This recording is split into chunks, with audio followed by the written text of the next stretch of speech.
Bismillahirrahmanirrahim. Assalamualaikum warahmatullahi wabarakatuh. Hamdan wa syukranillah, salatan wa salaman ala rasulillah, nabiyyina wa habibina, syafi'ina wa qurrati a'yunina, sayyidina wa maulana Muhammad bin Abdullah sallallahu alaihi wasallam wa ala alihi wa ashabihi wa mawalah, amma ba'd.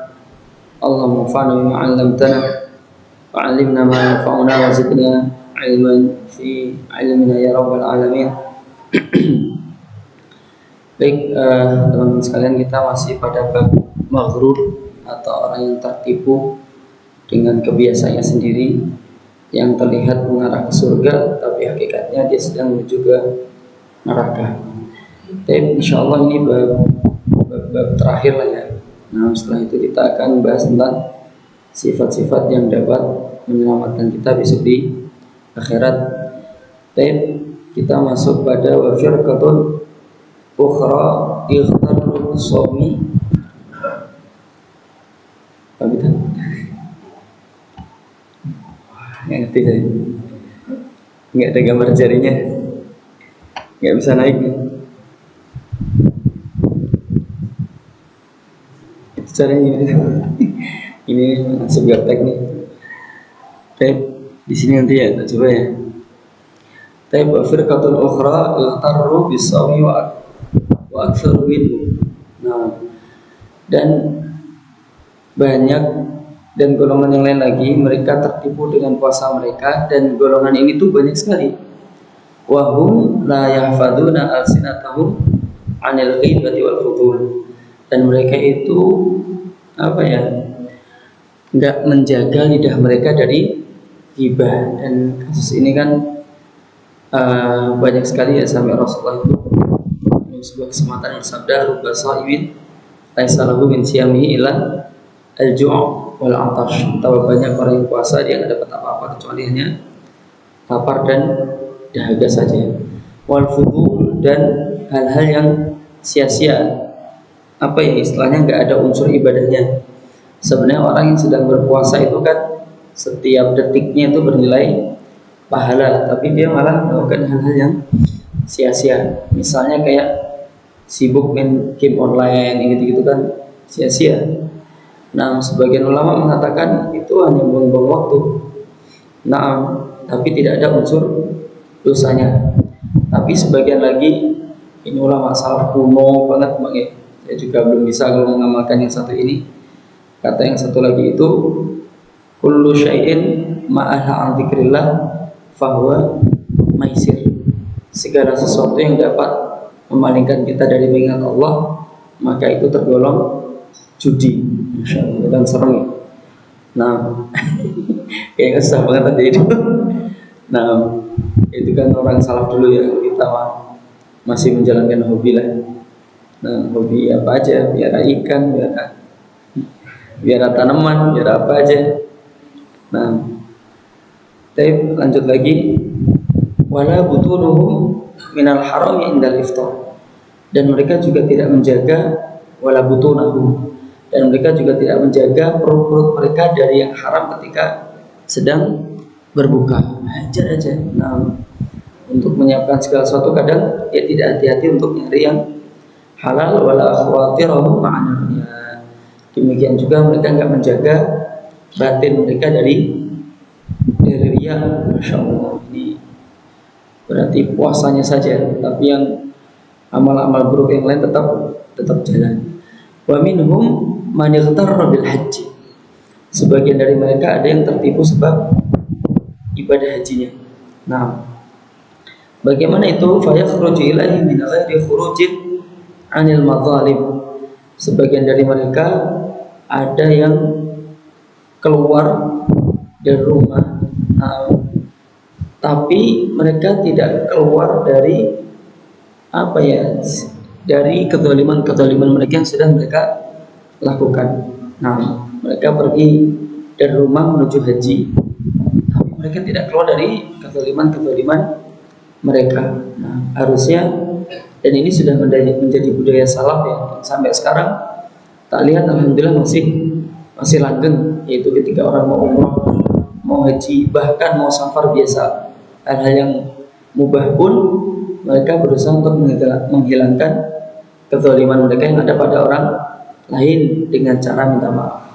Nah, biasanya ngadain acara makan-makan, undang orang, kalau datengin orang satu-satu kan kayaknya capek Bang ya, masa per rumah datengin, pamitan, minta maaf ya, kapan berangkatnya. Tapi kalau dikasih makan itu kan insya Allah nanti datang semua, potongin kambing insya Allah datang semua. Nah, terus nanti minta maaf di situ kalau ada yang salah, terus mungkin minta tolong kepada yang hadir untuk menyampaikan yang tidak hadir, minta halalnya, minta halalnya wa qadai ad-duyun, dan menyelesaikan piutangnya, utang-utangnya diselesaikan. Kalau zaman dulu gampang kayak Pak menyelesaikan utang itu. Kalau zaman sekarang kayak bos-bos itu gimana? Mau berangkat haji nyelesain utang, nanti usahanya nggak jadi jalan, karena usahanya kadang juga dari utang. Nah, wastirudai al-walidain, dan minta ridhonya kedua orang tua, karena ini penting sekali ya. Tanpa ini kita nggak bisa kemana-mana. Nah, tapi budaya seperti ini tuh di kita itu mendekati luntur gitu. Minta ridho orang tua itu mendekati luntur. Kalau di Arab tuh masih kuat sekali. Jadi mereka nggak bisa pergi kemana-mana tanpa ridho orang tua. Saya kasih contoh kecil ya, ada seorang imam top, antum kenal loh, namanya Syekh Sa'ad Al-Ghamidi, yang jadi imam masjid Ad-Dammam itu kan dia disamperin sama ditelepon sama gubernur Makkah, dapat tawaran jadi imam Masjidil Haram. Nah, senang banget, siapa yang nggak mau jadi imam Masjidil Haram, dan kita juga sepakat pasti bacaannya Imam Sa'ad Al-Ghamidi layak banget ya kan, bening gitu suaranya kan, bening. Nah, kalau suaranya udah butek dari awal kayaknya ngikutin bacaan dia susah. Nah, terus kemudian diizin sama orang tuanya mau diajak pindah ke Makkah. Ternyata orang tuanya nggak mau, akhirnya ditolak. Dan ternyata setelah sekian tahun dapat tawaran yang sama dari gubernur yang sama. Dia senang lagi, ibunya diajak lagi nggak mau, tolak lagi. Nah, kadang seperti itu. Kalau zaman dulu itu ada bapak usia-usia jenengan gitu ya, atau di atas dengan sedikit, itu saya pernah dapat cerita, ada seorang bapak-bapak, ya kan, qadarullah dulu pesantren di Patis itu ya, di Kajen, terus lanjut ke daerah Bekasi itu di Syafi'iyah. Nah, namanya dari pesantren, kuliah di sana itu dites sama gurunya itu baca kitab ya lancar, namanya mondoknya di sana. Akhirnya zaman dulu itu beasiswa ke Arab tuh mudah sekali.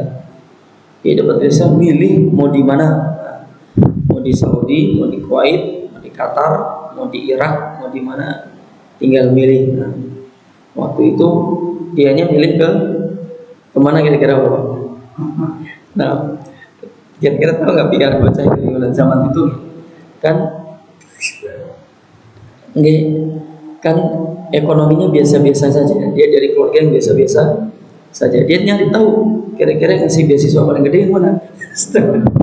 Ini nggak benar, kata nggak benar. Nah, akhirnya milihlah Kuwait dia. Wah, Kuwait tinggal berangkat, masya Allah. Qadarullah dia ini saudaranya itu 9 kalau nggak salah. Dia 9 bersaudara, semua perempuan, cuma dia yang laki-laki. Nah, emaknya itu udah ngizinin, tapi kakak-kakaknya itu apa istilahnya ya, merong-rong ke emaknya itu, nanti gimana kalau kamu kangen, nanti gimana, anak laki-laki satu-satunya, akhirnya nggak diizinin, nggak jadi berangkat. Dan dia dapat beasiswa kayak gitu 2 kali. Nah, ternyata kuliah nggak kelar di Jakarta, suruh pulang, suruh nungguin orang tuanya. Aku pengen apa ya, ketika aku mati itu kamu tungguin. Ya, dia perjaka sampai menikah, sampai anaknya banyak, itu nggak mati-mati orang tuanya. Coba dulu kalau dipakai kuliah kan, ya lumayan. Dia nggak mati, udah selesai itu. Masya Allah. Tapi ya begitu orang zaman dulu untuk mendapatkan itu orang tua itu kuat sekali. Zaman sekarang lihat apa? Anak bentak orang tuanya berani. Masya Allah. Orang tua sampai mencari ridho anaknya berlebihan. Maaf ya nak, maaf ya nak. Bunda minta maaf, bunda minta maaf. Kebalik dong, harusnya anaknya minta maaf. Wa talab izzat, wa talaba azadi al halal, dan mencari makanan yang halal. Nah, waqat kadang jamaah haji butuh kayak gini, bawa bekal-bekal yang halal, bawa bekal yang halal. Waqat yaf'aluna dzalika ba'da suquti fardhi al-hajj. Terkadang mereka fokus untuk mencari yang halal itu ketika selesai menunaikan ibadah haji. Ya telat, harusnya sebelumnya bawa bekalnya udah kayak gitu. Udah selesai haji baru fokus cari yang halal. Tapi nggak apa-apa, ada baiknya juga ya. Tapi telat. Nah, nggak telat-telat banget lah. Mudah-mudahan bekal akhiratnya. Wa yudayyi'una fi tariqi al-ibadata wal fara'idha wa yujizuna an taharati ats-tsaubi wal badan. Dan dia malah menyia-nyiakan untuk ketika dalam perjalanan apa ibadah, menjalankan sholat 5 waktu, malah tersiok-siok. Nah, malah menyia-nyiakan itu. Bahkan mereka nggak mampu untuk fokus pada bajunya, suci bajunya dan badannya. Tapi ini kan safar zaman dulu pakai otak masih kayak gitu. Kalau zaman sekarang kan sudah pesawat terbang, paling cuma berapa jam udah sampai sana. Kadang pakai baju ihram aja dari Indonesia, takut kelewat katanya. Nah, ini menunjukkan bahwa zaman sekarang lebih mudah. Nah, tapi gara-gara ya semua ada plus minus apa? Dulu orang kalau pulang dari haji itu pasti jadi ulama. Berangkat orang awam pulang jadi ulama. Karena memang di sana bertahun-tahun, 3 tahun, 5 tahun gitu Pak. Mondok dulu kan. Pulang kalau zaman sekarang mungkin mohon maaf istilahnya jadi teroris ya. Kalau dulu kan jadi pejuang kemerdekaan. Istilah zaman dulu itu bukan teroris ya. Orang Islam yang melawan kayak gitu itu namanya dulu radikal atau apa ya? Ekstremis ya.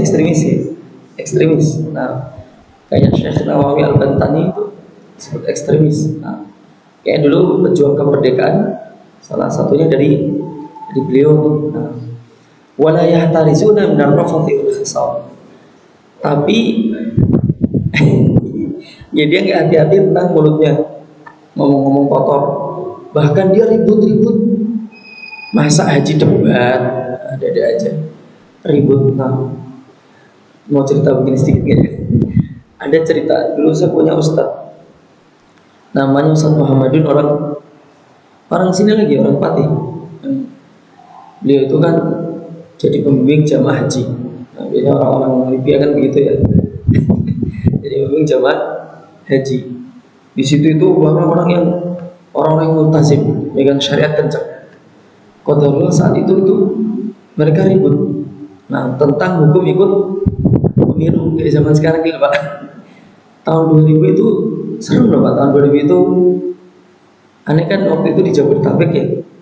Bahkan apa ya, ada sebagian saudara muslim kita untuk kehati-hatian ya, tidak pakai baju batik, Arab dan sebagainya. Kalau zaman sekarang kan kayaknya kok nggak ada. Nah, kenceng dalam masalah pajak kayak gitu. Terus kemudian tidak mau ikut pemilu sampai apa ya, ada hukum-hukum yang keras begitu masalah itu. Nah, itu bayangkan yang pro pemilu dan yang anti pemilu itu ribut di sana Pak. Masya Allah, di Arab lagi pada haji itu ribut. Ustaz Habib bingung gimana ini. Nah, jawaban dia nggak mungkin memuaskan. Dia juga nggak mau menjawab. Ini semua pakai dalil semua kan. Kata Ustaz Ani itu, nih sekarang ada mufti lagi nemuin kita, mufti Saudi. Gimana kalau kita nanya dia aja? Nah, siapa semua kan ada mufti. Terus kemudian nanya ke mufti itu, gimana hukumnya ikut pemilu? Wah, dengan ini kan sebagian mereka juga ngerti bahasa Arab. Kata muftinya itu, dia nanya balik, hal fihi maslahatul muslimin, ada maslahatnya enggak untuk orang-orang Islam tadi. Nah, yang pro langsung ngomong ada. Nah, ada. Terus jawabannya, kalau ada masalah untuk orang Islam enggak apa-apa katanya begitu.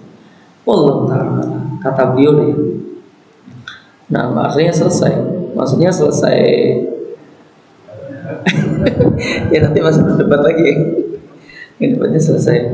Wa hum ma'a dzalika yadhunnuna annahum 'ala khairin wa hum maghrurun. Mereka mengira bahwa mereka itu baik-baik saja, padahal mereka itu tertipu. Mungkin merasa yakin bahwa hajinya haji mabrur. Nah, haji mabrur itu luar biasa bahwa kata Rasulullah, laisa lahu jaza illa al-jannah. Jadi haji yang mabrur itu nggak dapat balasan apa-apa kecuali surga. Nanti pasti masuk surga, masya Allah. Ya insya Allah para jamaah haji itu mabrur semuanya, insya Allah. Asal syarat rukunnya ditepi, terus hatinya diperbaiki, selesai. Tapi ciri-ciri katanya orang yang hajinya mabrur itu ketika pulang, nah dia makin dekat ke masjid, nah makin baik, makin soleh. Nah, wallahu ta'ala. Lanjut, wa firqatun ukhra akhadhu fil amri bil ma'rufi wa nahyi 'anil munkar wa nasu anfusahum. Sebagian lagi itu ambil sub ibadah, yaitu di amar ma'ruf nahi munkar, tapi mereka melupakan diri mereka sendiri. Ini kayak lilin mungkin Bang ya, menyinari orang lain tapi dianya hancur.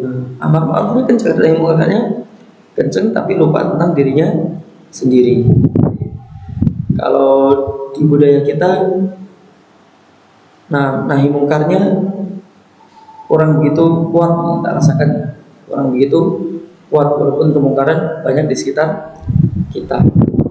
Sebagian teman-teman, mohon maaf teman-teman jamaah tabligh gitu ya, nggak apa ya nyebut-nyebut gini bagi. Nah mereka berusaha untuk amar ma'rufnya dikencengin, karena mereka beralasan, saya sedang tidak untuk membantah benar apa salah bagi. Mereka beralasan ketika orang sudah dibawa ke ma'ruf bisa, otomatis kemungkaran itu hilang. Kalau orang udah mau ke masjid, kerjanya di masjid aja, otomatis kemungkarannya itu hilang sendiri. Ini ijtihad mereka. Ya, ada orang awam nggak mungkin bisa komentari yang seperti itu. Tapi walaupun kita lihat memang amar ma'ruf nahi munkar ini paketan, nahi munkar ini paketan, walaupun secara real bagi orang kalau udah berhasil ditarik ke masjid, itu banyak kemungkaran yang hilang dari dia. Paling enggak insya Allah orang kalau masjid masa masih mampu, udah enggak, insya Allah udah enggak. Wa minhum man ya'ummu fil masjid. Ada sebagian dari mereka yang jadi imam di masjid. Walau taqaddama alaihi wa'u minhu wa a'lam thaqul alaihi. Andaikan ada yang maju lebih wirai. Wirai itu apa ya? Menjaga dirinya dari yang syubhat dan yang makruh. Bayangkan, yang makruh aja nggak disentuh Pak, yang syubhat juga tidak disentuh, berarti orang ini benar-benar hati-hati sekali. Dan lebih alim, berarti beliau kok istilahnya a'lam ya, bukan aqra ya. Berarti ini memakai hadis, memahami hadis Nabi, ya ummukum aqra'ukum bi kitabillah, yang paling berhak di antara kalian untuk menjadi imam adalah yang paling aqra, yang paling bacaannya paling bagus. Berarti beliau menerjemahkan yang paling a'lam, yang paling alim. Walaupun Anda pribadi ikut yang pendapat mengatakan yang aqra, yang bacaannya lebih bagus. Tapi memang banyak ulama yang mengatakan yang lebih alim. Dan tsaqula alaihi, maka dia merasa berat. Kok dia yang maju tuh, bukan aku. Nah, tapi adab ini kan sudah dibahas di bab fikih ya. Jadi kalau ada imam rawatib ini, memang seseorang itu tidak boleh maju, harus imam tetap ya. Tapi kalau nggak ada imam rawatibnya, misalnya ada yang lebih wirai maju begitu, nah ada sebagian orang itu yang berat. Tapi kalau jenengan, mohon maaf Pak, di stasiun begitu atau di terminal kan nggak ada imam tetap, nggak ada imam tetapnya. Kalau jenengan ngerasa bacaan jenengan tajwidnya udah bagus, maju aja. Apa? Jangan kasih kesempatan. Monggo Pak, jenengan aja maju. Jangan yang lain. Nanti kasusnya jadi kayak teman aneh itu. Teman aneh itu bacaannya bagus itu. Ya 11-12 kayak Ustaz Husain gitu lah. Dia bagus itu. Nah, dia tawadhu kan, dia maju. Bapak maju kan. Wah, bismillahnya udah nadanya udah cantik banget, lingkung-lingkungnya cantik banget. Tapi yang idhar-idhar itu jadi ikhfa semua Pak. Jadi idgham jadi nirtang gitu. Kalau saya bertahan Pak, bertahan Pak. Temen nggak kuat langsung ngutus ya sholat sendiri. Langsung ngutus. Nah, saya berusaha fokus untuk melihat Al-Fatihahnya. Kira-kira ada lahan jalinya enggak? Nah, ada kesalahan yang menjadikan arti berubah enggak? Wah, tak rasakan enggak ada. Bablas saja udah bismillah. Baca surat mau remak mau ini mau itu terserah. Gimana yang penting Al-Fatihahnya beres. Soalnya Al-Fatihah kan rukun Pak gitu, rukun. Wa minhum man yu'adzin wa yadhunnu anna dzalika lillah. Ada sebagian dari mereka itu yang tukang adzan. Nah, apinya dari sering kenal. Dan tapi insya Allah nggak masuk inilah. Nah, dan dia mengira bahwa dia itu adanya untuk Allah Subhanahu wa ta'ala. Walau adzana ghairuhu fi ghaibatihi ishtadda alaihi dzalika. Andaikan ada yang lain kok tiba-tiba adzan. Nah, biasanya beliau yang adzan terus tiba-tiba ada yang ngerokok adzan. Nah, tapi ini sifatnya ketika dia pas gak ada ya, pas lagi nggak di masjid, mungkin baru mau masuk tiba-tiba ada yang mendahului begitu, maka dia menjadi berat. Wah, ini udah jatahku tiba-tiba kok diambil. Nah, emang kalau memang sudah ada yang tukang adzan tetap atau apa yang sudah ada yang rutin ya, yang rutin aja. Tapi kalau yang nggak ada, misalnya nggak ada yang di satu masjid di pom bensin begitu, nah ya, dalam hal ini memang disunahkan untuk berlomba-lomba gitu. Nah, dan nanti orang yang suka adzan itu di akhirat lehernya panjang. Artinya apa Bapak lehernya panjang? Ada yang bisa menerjemahkan? Nah, lehernya panjang nanti di akhirat. Artinya apa? Nah, kalau itu istilah-istilah kita Pak. Kalau kita tangan panjang itu artinya apa? Tangan panjang. Suka mencuri ya? Artinya panjang tangan mana yang benar? Alah, saya balik-balik Pak. Pokoknya itulah ya. Tangan panjang atau panjang tangan itu artinya mencuri ya. Terus apa lagi istilah-istilah kayak gitu? Ringan tangan itu yang dermawan ya. Nah, kalau panjang leher ada nggak di Indonesia? Nggak ada ya? Oh, lehermu panjang. Oh, kita kalau digituin mungkin agak sedikit emosi mungkin ya. Memang saya tidak paham mungkin sedikit emosi. Tapi kalau di Arab, misalnya kita ngomong ke orang Arab, wah lehermu panjang, itu maksudnya kamu orang mulia. Nah, maksudnya orang-orang bangsawan gitu loh Pak. Jadi nanti yang tukang adzan itu di akhirat itu orang bangsawan, nah, nggak kayak yang lain. Jadi kedudukannya di akhirat itu mulia sekali, masya Allah. Karena kerjaannya adalah ngajak orang sholat, itu ngajak paling tinggi, ngajak kebaikan yang paling tinggi. Nah, itu artinya begitu menurut para ulama. Wallahu ta'ala. Waqad zahamani fi martabati. Dia telah mendahuluiku, telah merecoki aku dalam martabatku, dalam urusanku. Ini kan punyaku, begitu. Tapi, masih 5 menit lagi. Ya, insya Allah cukup lah. Tapi wa minhum man yujawiru bi Makkah au bil Madinati wa qalbuhu muta'alliqun bi biladihi. Ada orang yang dia itu tinggalnya di Makkah dan di Madinah, tapi hatinya itu ada di rumahnya, nggak sedang beribadah.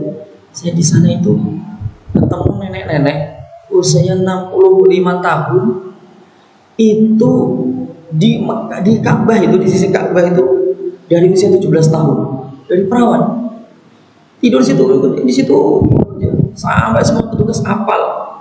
Ketika dikasih coklatnya dilarang, jangan, gulamu kan tinggi gitu. Anaknya udah banyak gitu, tapi dia nggak mau keluar dari situ.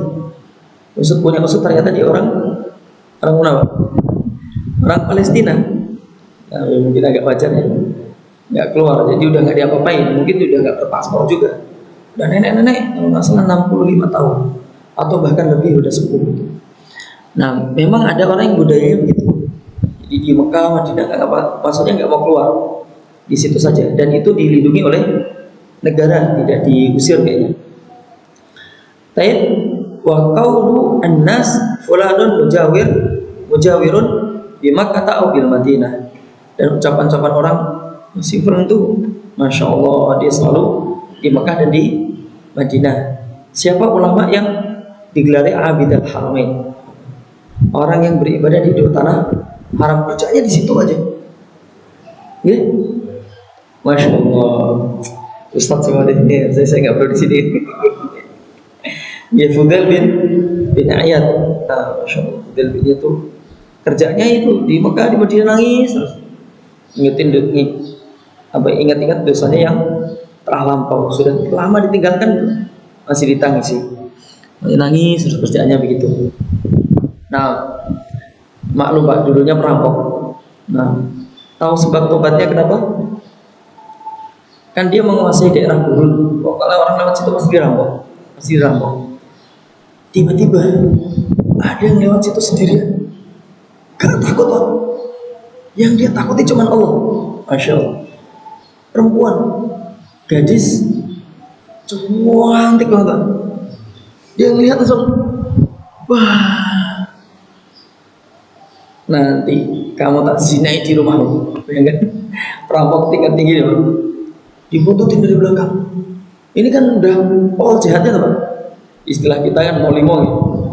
Di belakang, rumahnya itu, udah tawan, ntar malam samperin lah.